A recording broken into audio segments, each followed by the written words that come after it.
Dear wanderer, you've found Luna Lake. I am Myra, guardian of the moon's silent vows. Hang your weariness upon the pine bough by the door. Tonight, our tale will rise from the lake's deepest heart.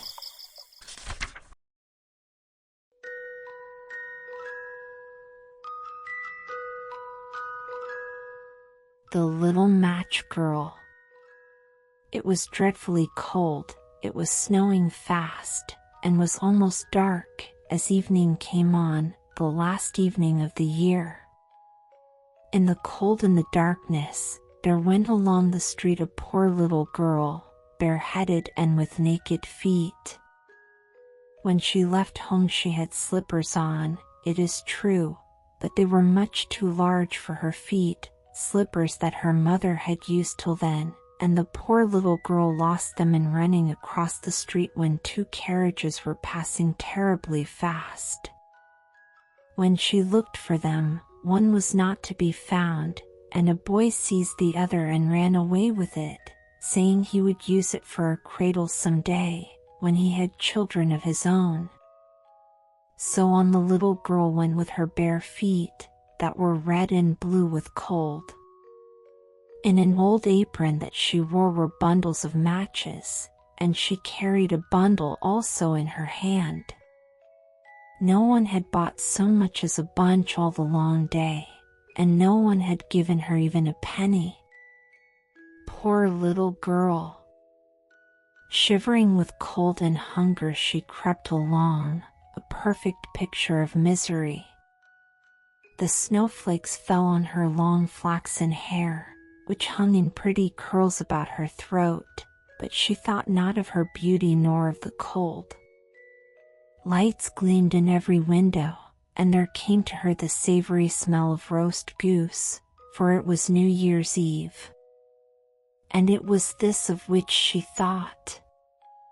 In a corner formed by two houses, one of which projected beyond the other, she sat cowering down. She had drawn under her little feet, but still she grew colder and colder, yet she dared not go home, for she had sold no matches and could not bring a penny of money. Her father would certainly beat her, and, besides, it was cold enough at home, for they had only the house roof above them, and though the largest holes had been stopped with straw and rags, there were left many through which the cold wind could whistle. And now her little hands were nearly frozen with cold. Alas! A single match might do her good if she might only draw it from the bundle, rub it against the wall, and warm her fingers by it. So at last she drew one out. Wished! How it blazed and burned!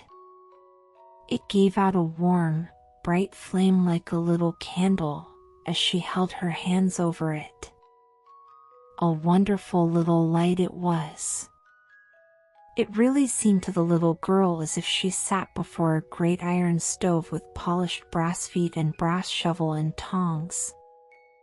So blessedly it burned that the little maiden stretched out her feet to warm them also. How comfortable she was! But lo! The flame went out, the stove vanished, and nothing remained but the little burned match in her hand. She rubbed another match against the wall. It burned brightly, and where the light fell upon the wall it became transparent like a veil, so that she could see through it into the room. A snow-white cloth was spread upon the table, on which was a beautiful china dinner service, while a roast goose, stuffed with apples and prunes, steamed famously and sent forth a most savory smell. And what was more delightful still, and wonderful, the goose jumped from the dish, with knife and fork still in its breast, and waddled along the floor straight to the little girl. But the match went out then, and nothing was left to her but the thick, damp wall. She lighted another match. and now she was under a most beautiful Christmas tree, larger and far more prettily trimmed than the one she had seen through the glass doors at the rich merchants'. Hundreds of wax tapers were burning on the green branches, and gay figures, such as she had seen in shop windows, looked down upon her. The child stretched out her hands to them, then the match went out. Still the lights of the Christmas tree rose higher and higher. She saw them now as stars in heaven, and one of them fell, forming a long trail of fire. "Now someone is dying," murmured the child softly, for her grandmother, the only person who had loved her, and who was now dead, had told her that whenever a star falls a soul mounts up to God. She struck yet another match against the wall, and again it was light, and in the brightness there appeared before her the dear old grandmother, bright and radiant, yet sweet and mild, and happy as she had never looked on earth. "Oh, grandmother," cried the child, "take me with you. I know you will go away when the match burns out. You, too, will vanish, like the warm stove, the splendid New Year's feast, the beautiful Christmas tree." And lest her grandmother should disappear, she rubbed the whole bundle of matches against the wall. And the matches burned with such a brilliant light that it became brighter than noonday. Her grandmother had never looked so grand and beautiful. She took the little girl in her arms, and both flew together, joyously and gloriously, mounting higher and higher, far above the earth, and for them there was neither hunger, nor cold, nor care, they were with God. But in the corner, at the dawn of day, sat the poor girl, leaning against the wall, with red cheeks and smiling mouth, frozen to death on the last evening of the old year. Stiff and cold she sat, with the matches, one bundle of which was burned. She wanted to warm herself, poor little thing, people said. No one imagined what sweet visions she had had, or how gloriously she had gone with her grandmother to enter upon the joys of a new year. The Dream of Little Tuck. Ah, yes, that was Little Tuck. In reality his name was not Tuck, but that was what he called himself before he could speak plain. He meant it for Charles, and it is all well enough if one does but know it. He had now to take care of his little sister Augusta, who was much younger than himself, and he was, besides, to learn his lesson at the same time, but these two things would not do together at all. There sat the poor little fellow, with his sister on his lap, and he sang to her all the songs he knew, and he glanced the while from time to time into the geography book that lay open before him. By the next morning he was to have learned all the towns in Zealand by heart, and to know about them all that is possible to be known. His mother now came home, for she had been out, and took little Augusta on her arm. Tuck ran quickly to the window, and read so eagerly that he pretty nearly read his eyes out, for it got darker and darker, but his mother had no money to buy a candle. "There goes the old washerwoman over the way," said his mother, as she looked out of the window. "The poor woman can hardly drag herself along, and she must now drag the pail home from the fountain. Be a good boy, Tukey, and run across and help the old woman, won't you?" So Tuck ran over quickly and helped her, but when he came back again into the room it was quite dark, and as to a light, there was no thought of such a thing. He was now to go to bed. That was an old turn-up bedstead, and it he lay and thought about his geography lesson, and of Zealand, and of all that his master had told him.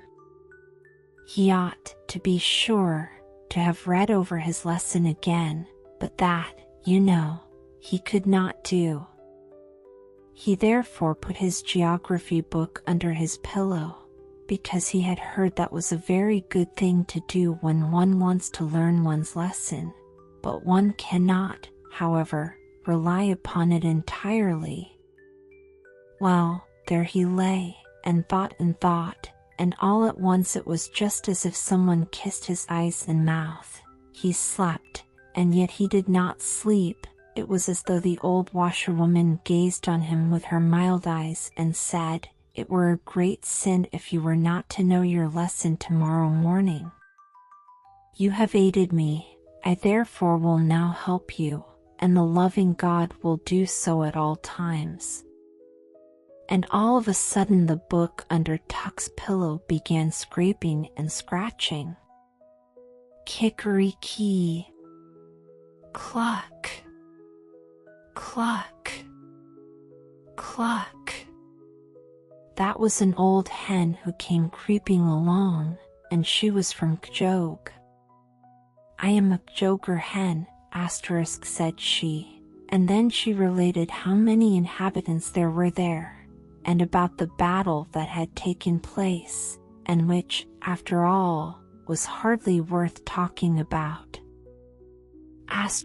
Gjog, a town in the Bay of Gjog. To see the Gjog hens is an expression similar to showing a child London, which is said to be done by taking his head in both bands, and so lifting him off the ground. At the invasion of the English in 1807, an encounter of a no very glorious nature took place between the British troops and the undisciplined Danish militia. Cribbledy, crabbledy plump, down fell somebody. It was a wooden bird, the popinjay used at the shooting matches at Prasto. Now he said that there were just as many inhabitants as he had nails in his body, and he was very proud. Thorvaldsen lived almost next door to me, plump. Here I lie capitally. Prasto, a still smaller town than Gjog.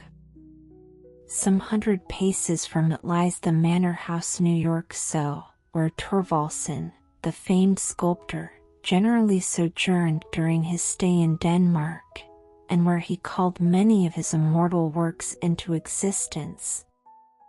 But little Tuck was no longer lying down. All at once he was on horseback. On he went at full gallop, still galloping on and on.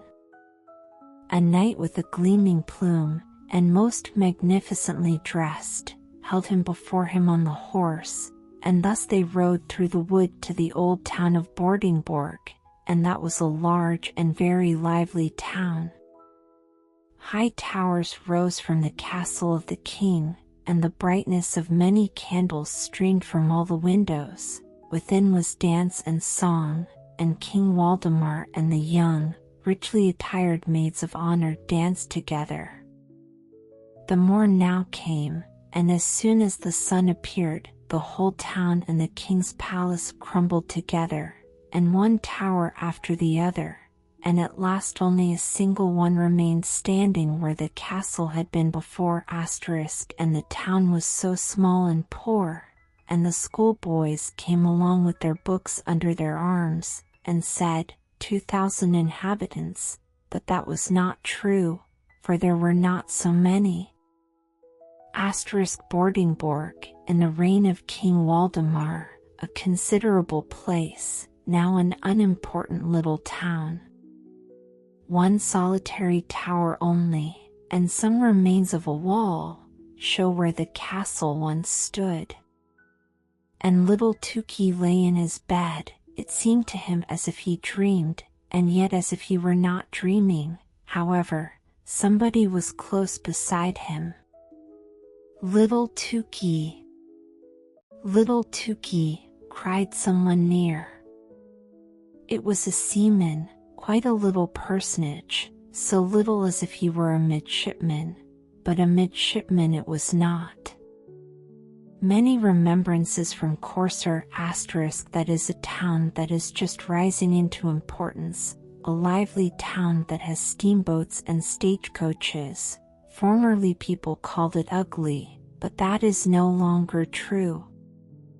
I lie on the sea, said Corsair. I have high roads and gardens, and I have given birth to a poet who was witty and amusing, which all poets are not. I once intended to equip a ship that was to sail all round the earth, but I did not do it, although I could have done so. And then, too, I smell so deliciously, for close before the gate bloom the most beautiful roses. Corsair, on the Great Belt, called, formerly, before the introduction of steam vessels, when travelers were often obliged to wait a long time for a favorable wind, the most tiresome of towns. The poet Baggeson was born here. Little Tuck looked, and all was red and green before his eyes, but as soon as the confusion of colors was somewhat over, all of a sudden there appeared a wooded slope close to the bay, and high up above stood a magnificent old church, with 2 high-pointed towers. From out the hillside spouted fountains and thick streams of water, so that there was a continual splashing, and close beside them sat an old king with a golden crown upon his white head. That was King Roar, near the fountains, close to the town of Roskilde, as it is now called. And up the slope into the old church went all the kings and queens of Denmark, hand in hand, all with their golden crowns, and the organ played and the fountains rustled. Little Tuck saw all, heard all. Do not forget the diet, said King Roar *. Roskilde, once the capital of Denmark. The town takes its name from King Roar, and the many fountains in the neighborhood. In the beautiful cathedral, the greater number of the kings and queens of Denmark are interred. In Roskilde, too, the members of the Danish Diet assemble. Again all suddenly disappeared. Yes, and whither? It seemed to him just as if one turned over a leaf in a book.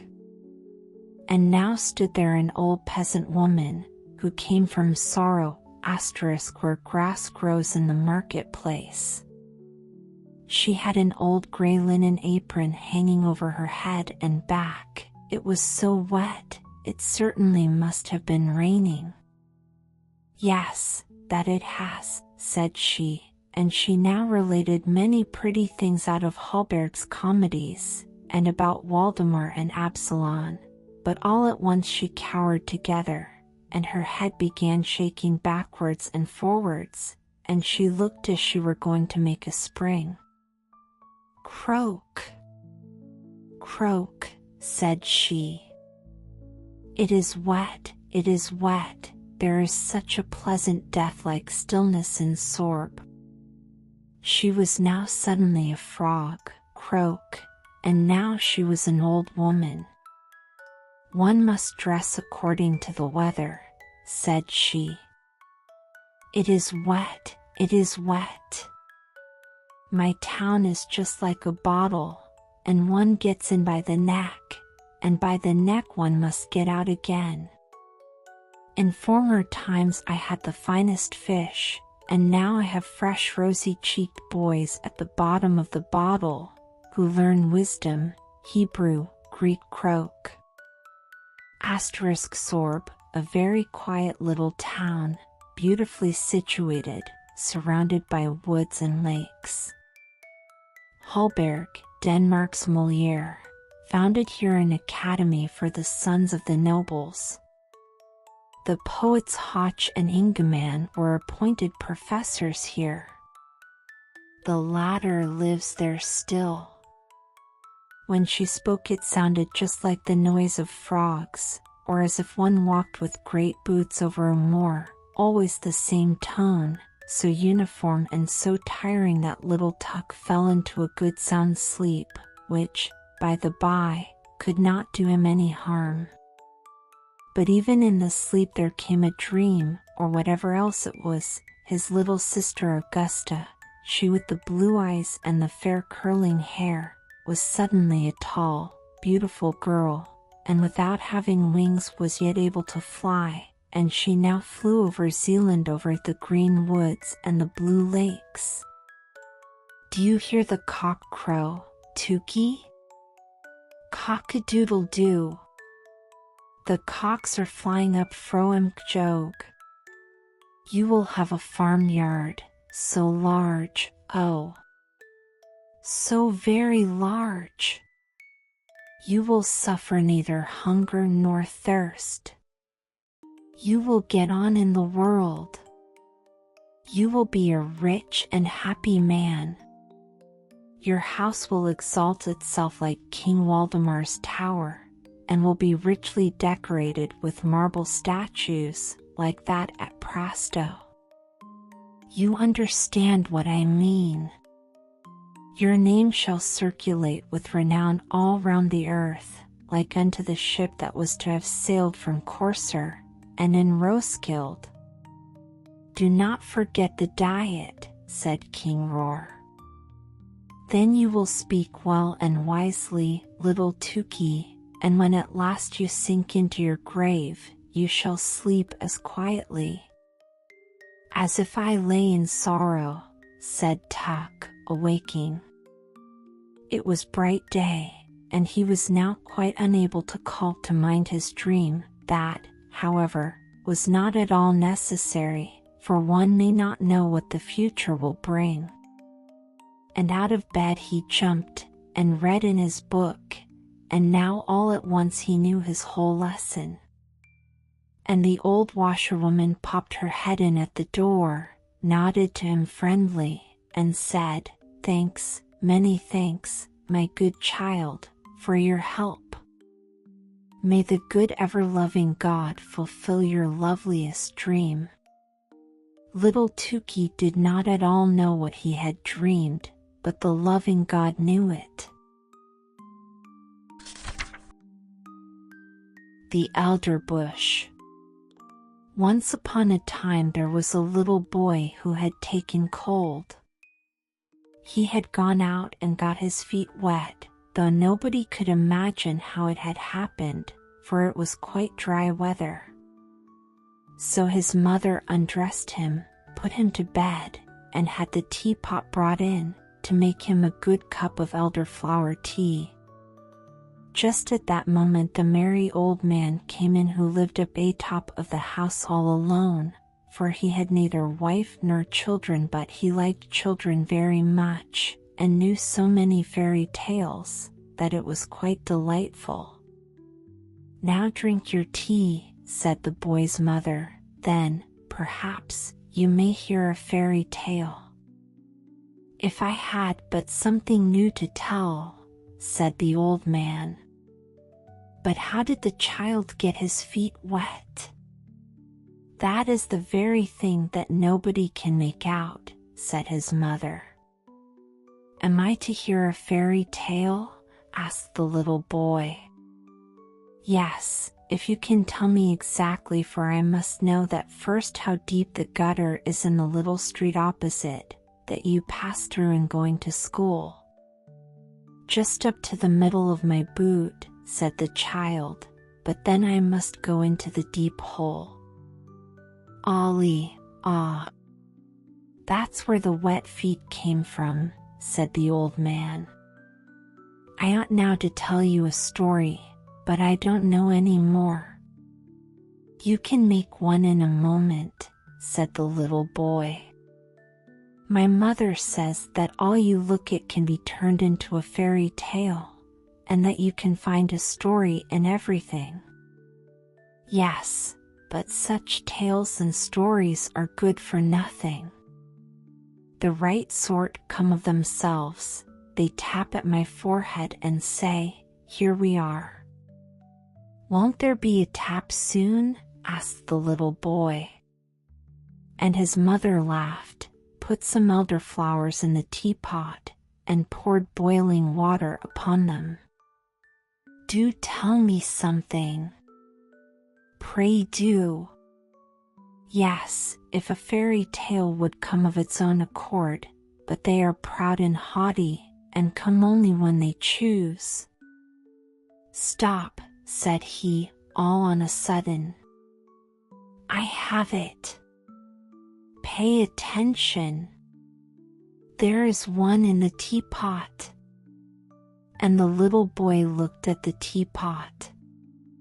The cover rose more and more, and the elderflowers came forth so fresh and white, and shot up long branches. Out of the spout even did they spread themselves on all sides, and grew larger and larger. It was a splendid elderbush, a whole tree, and it reached into the very bed, and pushed the curtains aside. How it bloomed! And what an odor! In the middle of the bush sat a friendly-looking old woman in a most strange dress. It was quite green, like the leaves of the elder, and was trimmed with large white elderflowers, so that at first one could not tell whether it was a stuff, or a natural green and real flowers. "What's that woman's name?" asked the little boy. "The Greeks and Romans," said the old man, "called her a dryad, but that we do not understand. The people who live in the New Booths * have a much better name for her. They call her Old Granny, and she it is to whom you are to pay attention.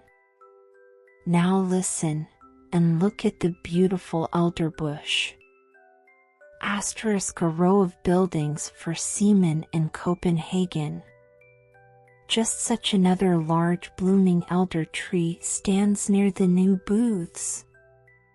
It grew there in the corner of a little miserable courtyard, and under it sat, of an afternoon, in the most splendid sunshine, two old people, an old seaman, and his old wife. They had great-grandchildren, and were soon to celebrate the 50th anniversary of their marriage, but they could not exactly recollect the date, and old Granny sat in the tree, and looked as pleased as now. I know the date, said she, but those below did not hear her, for they were talking about old times.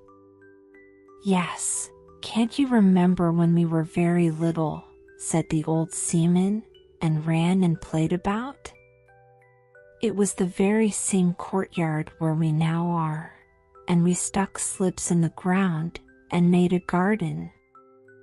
I remember it well, said the old woman, I remember it quite well. We watered the slips, and one of them was an elderbush. It took root, put forth green shoots, and grew up to be the large tree under which we old folks are now sitting. To be sure, said he. And there in the corner stood a water pail, where I used to swim my boats. True, but first we went to school to learn somewhat, said she, and then we were confirmed. We both cried, but in the afternoon we went up the round tower, and looked down on Copenhagen, and far, far away over the water. Then we went to Frederiksberg, where the king and the queen were sailing about in their splendid barges. But I had a different sort of sailing to that, later, and that, too, for many a year, a long way off, on great voyages. Yes, many a time have I wept for your sake, said she. I thought you were dead and gone, and lying down in the deep waters. Many a night have I got up to see if the wind had not changed, and changed it had, sure enough, but you never came. I remember so well one day, when the rain was pouring down in torrents, the scavengers were before the house where I was in service, and I had come up with the dust, and remained standing at the door. It was dreadful weather when, just as I was there, the postman came and gave me a letter. It was from you. What a tour that letter had made! I opened it instantly and read. I laughed and wept. I was so happy. In it I read that you were in warm lands where the coffee tree grows. What a blessed land that must be! You related so much, and I saw it all the while the rain was pouring down, and I standing there with the dust box. At the same moment came someone who embraced me. Yes, but you gave him a good box on his ear that made it tingle. But I did not know it was you. You arrived as soon as your letter, and you were so handsome that you still are, and had a long yellow silk handkerchief round your neck, and a brand new hat on. Oh, you were so dashing. Good heavens! What weather it was, and what a state the street was in. And then we married, said he. Don't you remember? And then we had our first little boy, and then Mary, and Nicholas, and Peter, and Christian. Yes, and how they all grew up to be honest people, and were beloved by everybody. And their children also have children, said the old sailor. Yes, those are our grandchildren, full of strength and vigor. It was, methinks, about this season that we had our wedding. Yes, this very day is the 50th anniversary of the marriage, said old Granny, sticking her head between the two old people, who thought it was their neighbor who nodded to them. They looked at each other and held one another by the hand. Soon after came their children and their grandchildren, for they knew well enough that it was the day of the 50th anniversary, and had come with their gratulations that very morning, but the old people had forgotten it, although they were able to remember all that had happened many years ago. And the elderbush sent forth a strong odor in the sun that was just about to set, and shone right in the old people's faces. They both looked so rosy-cheeked, and the youngest of the grandchildren danced around them, and called out quite delighted that there was to be something very splendid that evening. They were all to have hot potatoes. And old Nanny nodded in the bush, and shouted hurrah with the rest. But that is no fairy tale, said the little boy, who was listening to the story. The thing is, you must understand it, said the narrator. Let us ask old Nanny.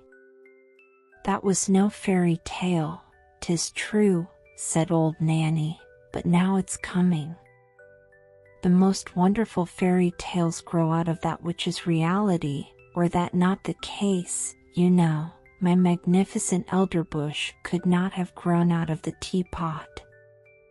And then she took the little boy out of bed, laid him on her bosom, and the branches of the elder tree, full of flowers, closed around her.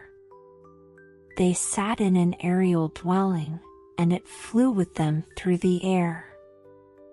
Oh, it was wondrous beautiful. Old Nanny had grown all of a sudden a young and pretty maiden, but her robe was still the same green stuff with white flowers, which she had worn before. On her bosom she had a real elderflower, and in her yellow waving hair a wreath of the flowers. Her eyes were so large and blue that it was a pleasure to look at them.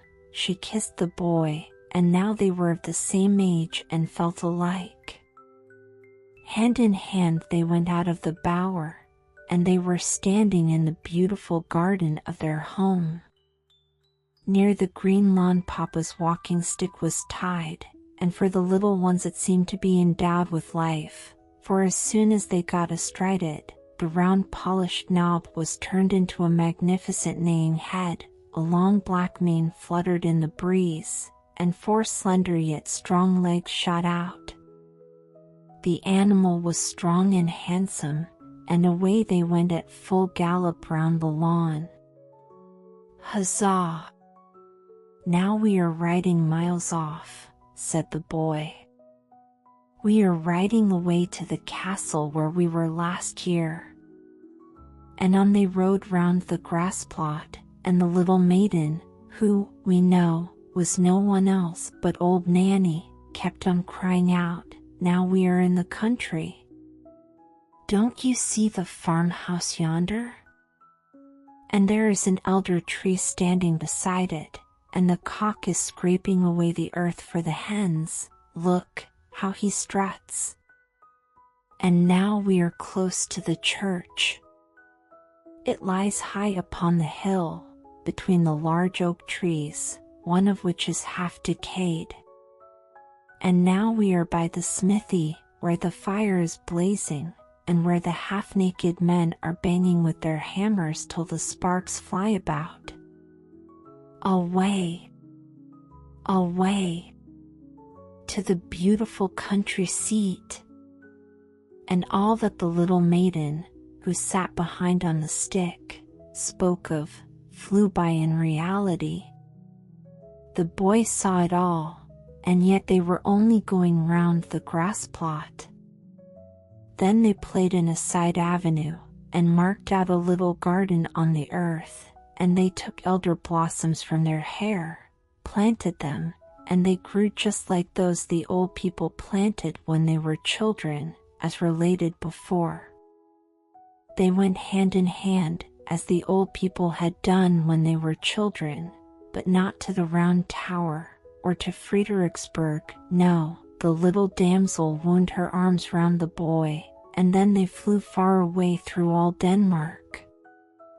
And spring came, and summer, and then it was autumn, and then winter, and 1,000 pictures were reflected in the eye and in the heart of the boy, and the little girl always sang to him, "This you will never forget."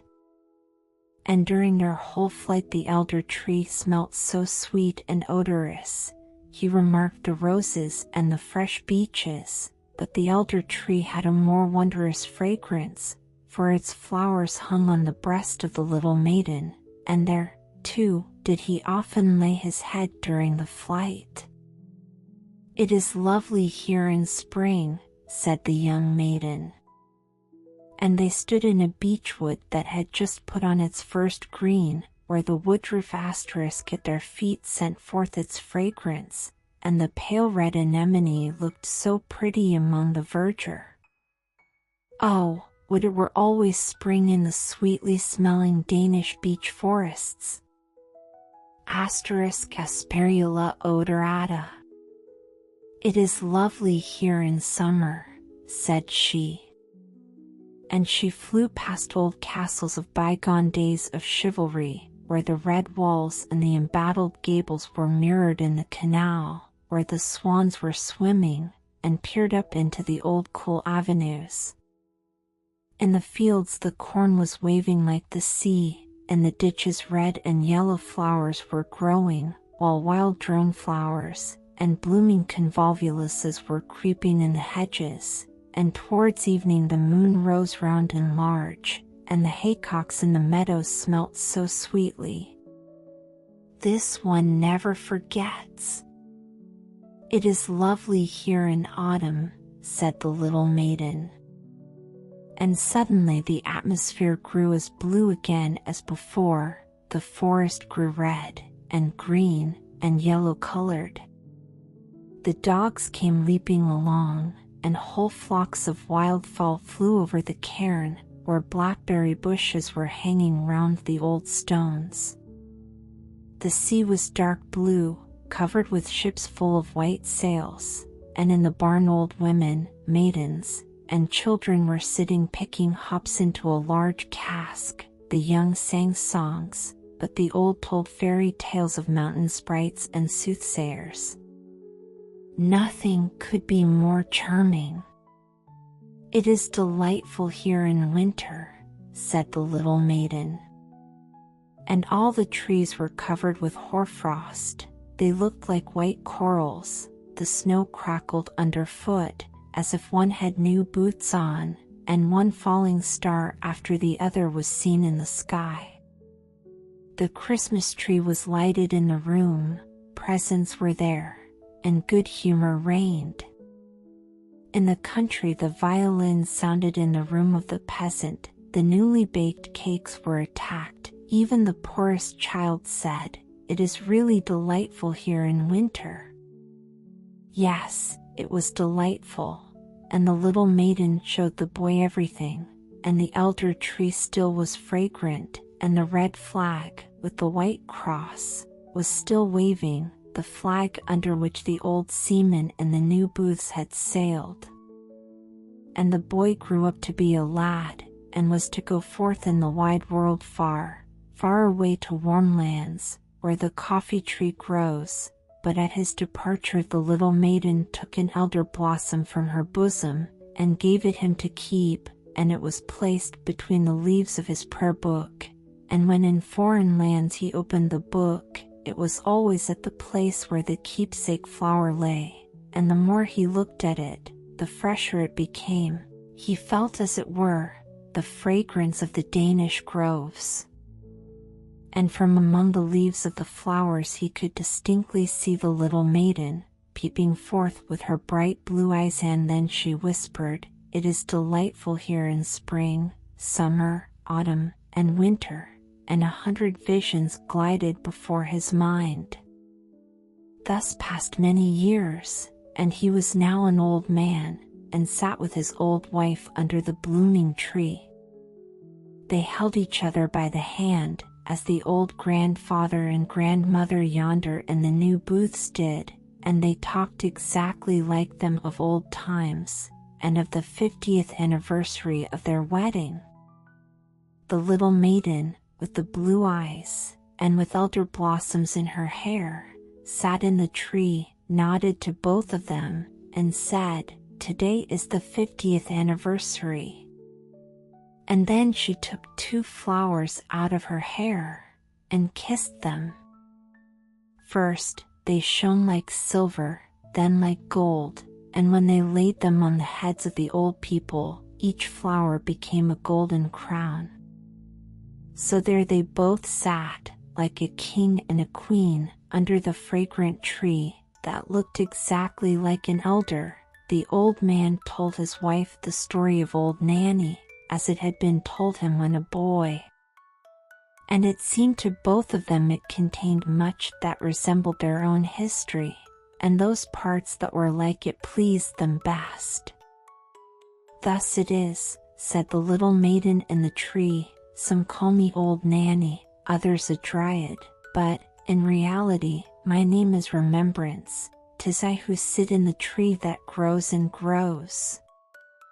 I can remember, I can tell things. Let me see if you have my flower still." And the old man opened his prayer book. There lay the elder blossom, as fresh as if it had been placed there but a short time before, and Remembrance nodded, and the old people, decked with crowns of gold, sat in the flush of the evening sun. They closed their eyes, and Anne. Yes, that's the end of the story. The little boy lay in his bed. He did not know if he had dreamed or not, or if he had been listening while someone told him the story. The teapot was standing on the table, but no elder tree was growing out of it. And the old man, who had been talking, was just on the point of going out at the door, and he did go. "How splendid that was," said the little boy. "Mother, I have been to warm countries." "So I should think," said his mother. "When one has drunk 2 good cupfuls of elderflower tea, 'tis likely enough one goes into warm climates, and she tucked him up nicely, lest he should take cold. You have had a good sleep while I have been sitting here, and arguing with him whether it was a story or a fairy tale." "And where is old Nanny?" asked the little boy. "In the teapot," said his mother, "and there she may remain." The Naughty Boy. A long time ago, there lived an old poet, a thoroughly kind old poet. As he was sitting one evening in his room, a dreadful storm arose without, and the rain streamed down from heaven, but the old poet sat warm and comfortable in his chimney corner, where the fire blazed and the roasting apple hissed. "Those who have not a roof over their heads will be wetted to the skin," said the good old poet. "Oh, let me in! Let me in! I am cold, and am so wet," exclaimed suddenly a child that stood crying at the door and knocking for admittance, while the rain poured down, and the wind made all the windows rattle. "Poor thing," said the old poet, as he went to open the door. There stood a little boy, quite naked, and the water ran down from his long golden hair. He trembled with cold, and had he not come into a warm room he would most certainly have perished in the frightful tempest. "Poor child," said the old poet, as he took the boy by the hand. come in, and I will soon restore thee. Thou shalt have wine and roasted apples, for thou art verily a charming child." And the boy was so really. His eyes were like two bright stars, and although the water trickled down his hair, it waved in beautiful curls. He looked exactly like a little angel, but he was so pale, and his whole body trembled with cold. He had a nice little bow in his hand, but it was quite spoiled by the rain, and the tints of his many-colored arrows ran one into the other. The old poet seated himself beside his hearth, and took the little fellow on his lap. He squeezed the water out of his dripping hair, warmed his hands between his own, and boiled for him some sweet wine. Then the boy recovered, his cheeks again grew rosy, he jumped down from the lap where he was sitting, and danced round the kind old poet. "You are a merry fellow," said the old man. "What's your name?" "My name is Cupid," answered the boy. "Don't you know me?" "There lies my bow, it shoots well, I can assure you. Look, the weather is now clearing up, and the moon is shining clear again through the window." "Why, your bow is quite spoiled," said the old poet. "That were sad indeed," said the boy, and he took the bow in his hand and examined it on every side. "Oh, it is dry again, and is not hurt at all, the string is quite tight. I will try it directly." And he bent his bow, took aim, and shot an arrow at the old poet, right into his heart. "You see now that my bow was not spoiled," said he laughing, and away he ran. The naughty boy, to shoot the old poet in that way, he who had taken him into his warm room, who had treated him so kindly, and who had given him warm wine and the very best apples.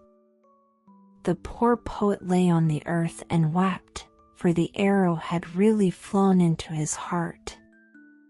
"Fie," said he. "How naughty a boy Cupid is! I will tell all children about him, that they may take care and not play with him, for he will only cause them sorrow and many a heartache." And all good children to whom he related this story took great heed of this naughty Cupid, but he made fools of them still, for he is astonishingly cunning.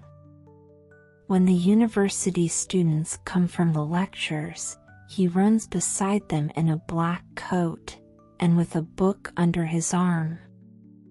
It is quite impossible for them to know him, and they walk along with him arm in arm, as if he, too, were a student like themselves, and then, unperceived, he thrusts an arrow to their bosom.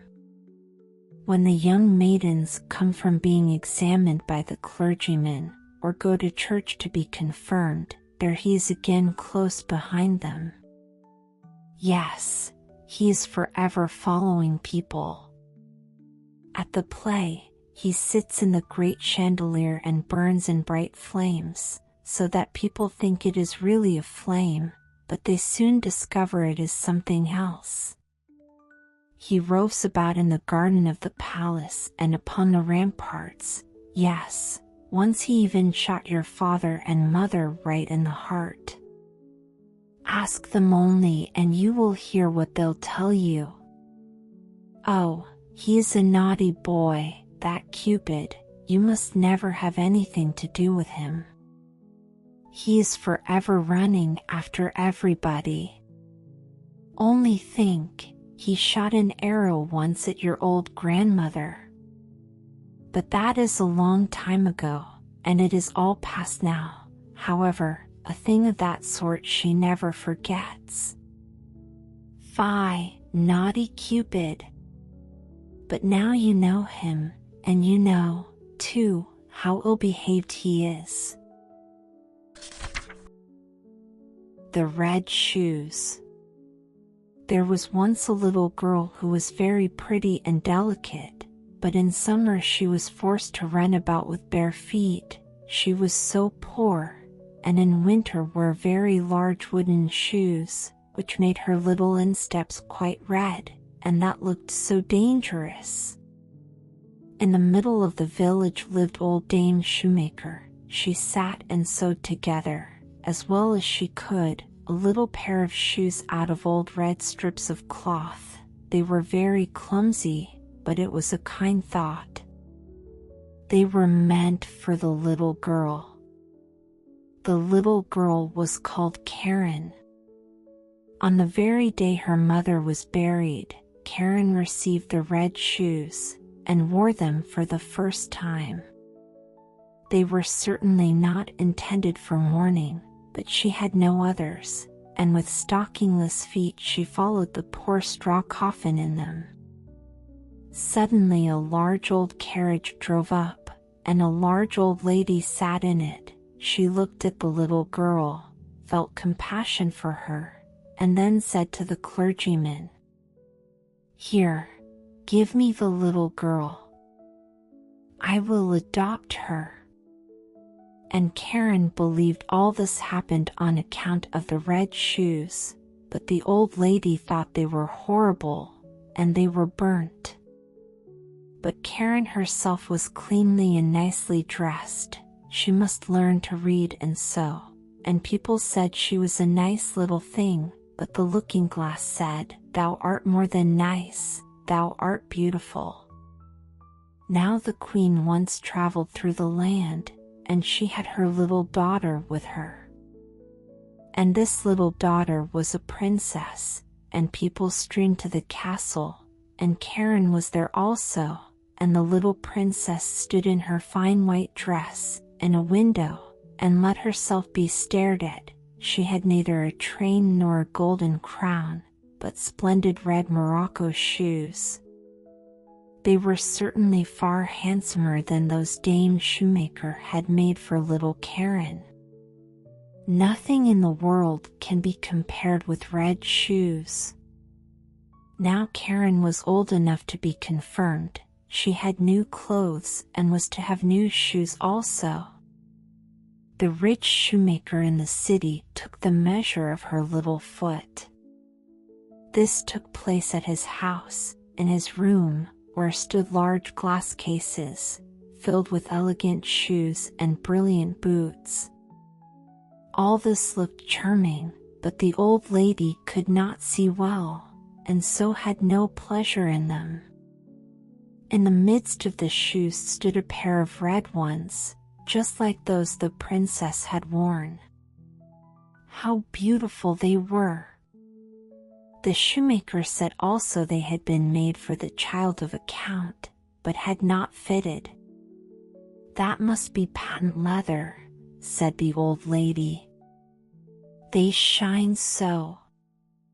"Yes, they shine," said Karen, "and they fitted, and were bought," but the old lady knew nothing about their being red, else she would never have allowed Karen to have gone in red shoes to be confirmed. Yet such was the case. Everybody looked at her feet, and when she stepped through the chancel door on the church pavement, it seemed to her as if the old figures on the tombs, those portraits of old preachers and preachers' wives, with stiff ruffs and long black dresses, fixed their eyes on her red shoes. And she thought only of them as the clergyman laid his hand upon her head, and spoke of the holy baptism, of the covenant with God, and how she should be now a matured Christian, and the organ pealed so solemnly, the sweet children's voices sang, and the old music directors sang, but Karen only thought of her red shoes.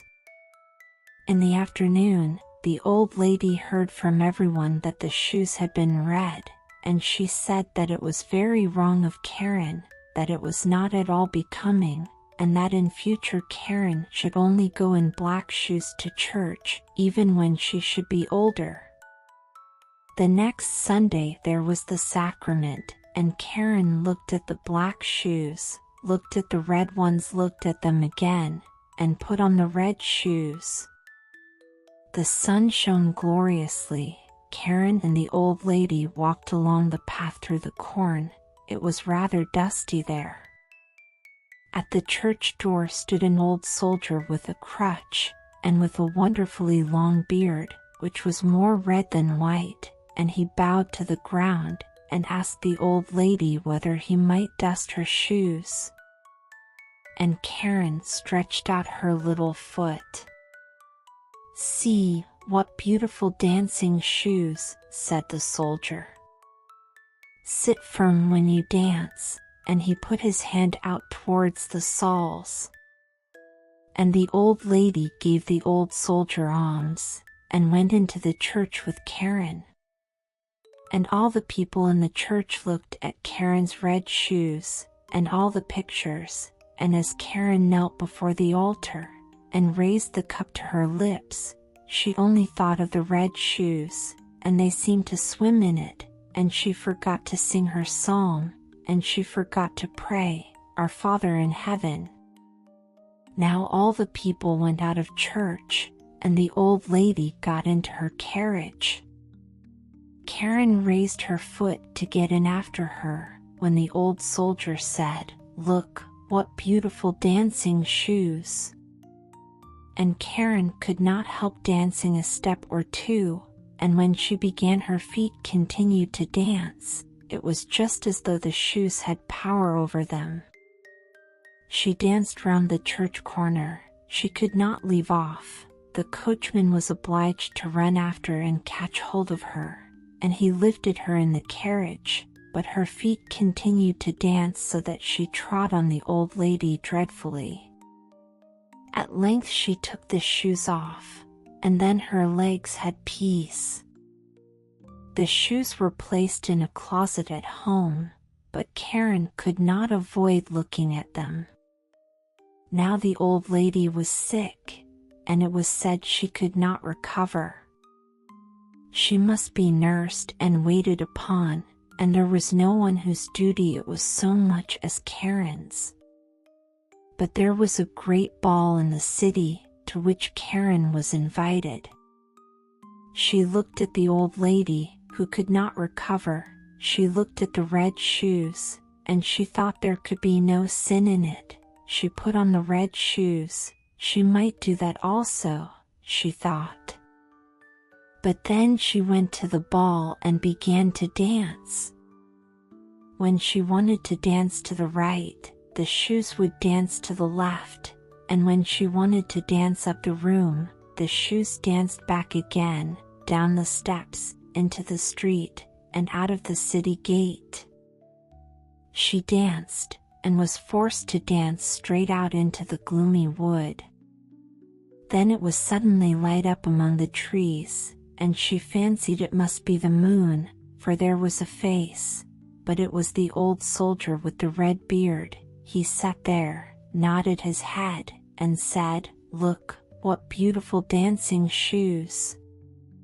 Then she was terrified, and wanted to fling off the red shoes, but they clung fast, and she pulled down her stockings, but the shoes seemed to have grown to her feet.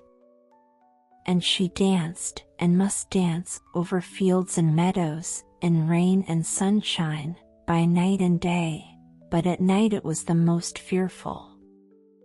She danced over the churchyard, but the dead did not dance. They had something better to do than to dance. She wished to seat herself on a poor man's grave, where the bitter tansy grew, but for her there was neither peace nor rest, and when she danced towards the open church door, she saw an angel standing there. He wore long, white garments, he had wings which reached from his shoulders to the earth, his countenance was severe and grave, and in his hand he held a sword, broad and glittering. "Dance shalt thou," said he.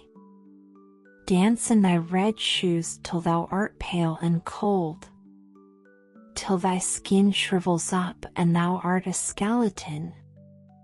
Dance shalt thou from door to door, and where proud, vain children dwell, thou shalt knock, that they may hear thee and tremble. Dance shalt thou." "Mercy," cried Karen. But she did not hear the angel's reply, for the shoes carried her through the gate into the fields, across roads and bridges, and she must keep ever dancing. One morning she danced past a door which she well knew. Within sounded a psalm, a coffin, decked with flowers, was borne forth. Then she knew that the old lady was dead, and felt that she was abandoned by all, and condemned by the angel of God. She danced, and she was forced to dance through the gloomy night. The shoes carried her over stack and stone, she was torn till she bled, she danced over the heath till she came to a little house. Here, she knew, dwelt the executioner, and she tapped with her fingers at the window, and said, "Come out. Come out.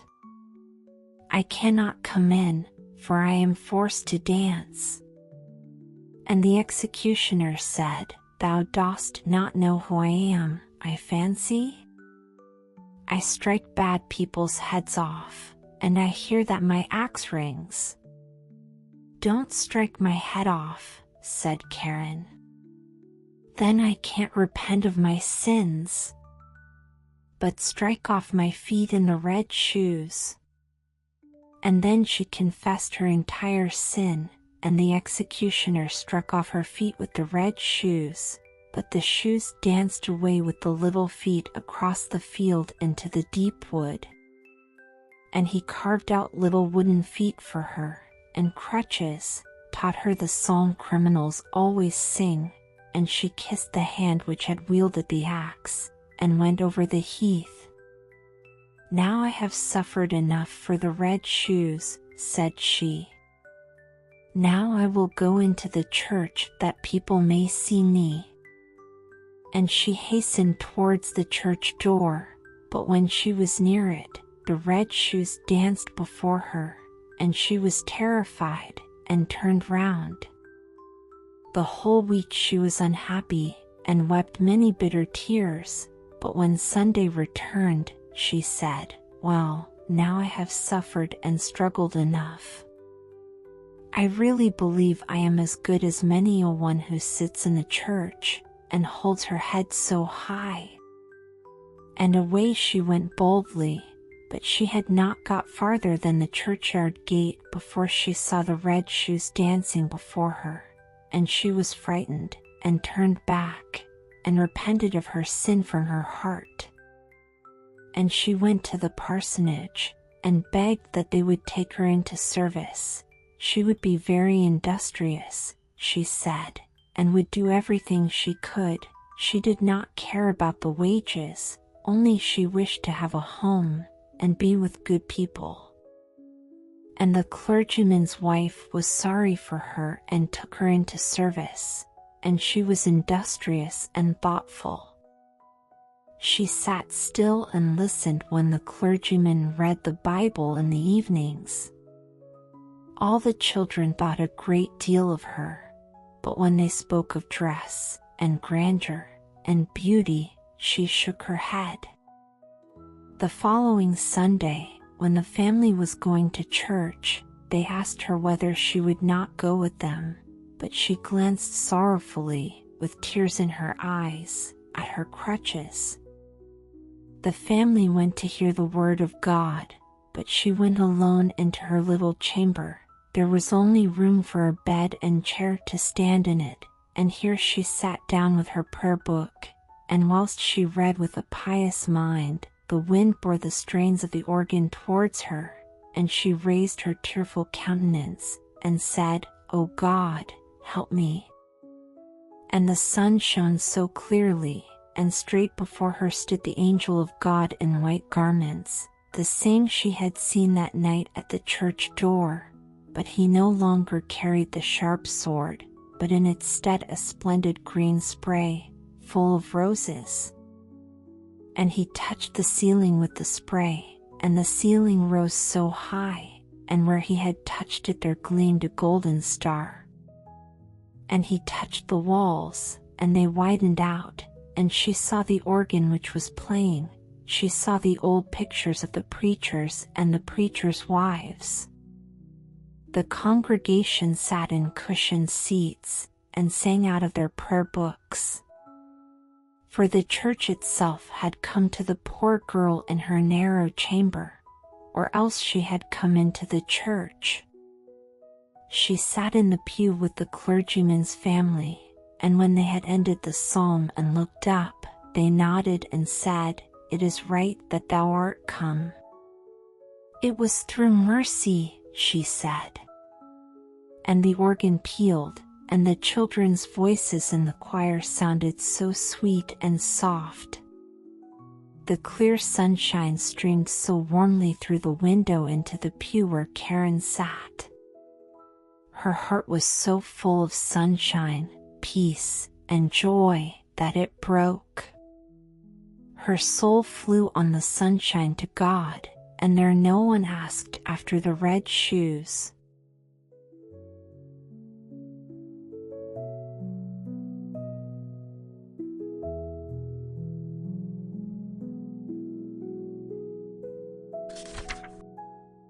Dear voyagers of the ear, our tale-filled journey has gently unfurled its final chapter.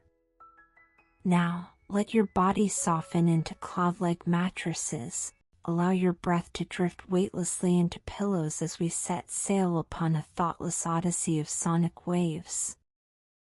Next, flowing into your senses is brainwave lullaby music. When harmonies bloom, imagine yourself descending into a velvety ocean of starlit skies, each note a sculpted whisper of melatonin. Good night. May you gather 1,000 glowing dream fireflies within the shimmering nets of pi wave frequencies.